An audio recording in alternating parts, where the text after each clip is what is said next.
Assalomu alaykum dehqonlar va bobo dehqonlar. Mana bugungi sanamiz 2-may 25-yil. Mana shu oshqovoq ekkanmiz Pluton sortidan. Tojikiston kolxoz Rossiyadaman. Shu mana 2 marta chopilib 3 marta suv berildi. Endi bundan bag'iga qanday ishlov berishimda bir maslahat bersalaring.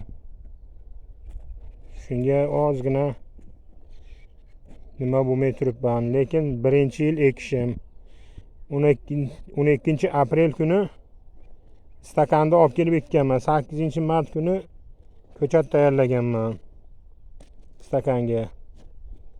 Shunga mana hozir shunchalik bo'ldi. Mana xudo xolasa mana shu nimalar oshqovoqlarimiz, mana shu oshqovoqlarimiz mashadan shetgacha 70 sm, 80 sm bo'lib qolgan.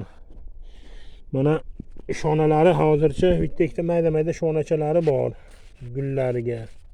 Mana gullash nimalari bor, u erkak gullari. Hali u nima gullarini ko'rsatgan yo'q. Shunga qanday savet berasizlar? Avvaldan rahmat. Iloji bo'lsa kommentariyaga yozib yuboringlar. Mana dezinfeksiyani ham qilib kelyapmiz. Dezinfeksiyaga abamektin tilloyi degan eronni nimasini sepyapmiz.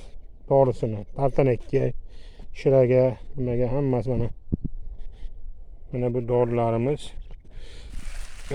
Mana shu doridan sepmayapmiz. Shunga iltimos bir savet beringlar. 1-yil ekishim. Avvalam sizlarga rahmat.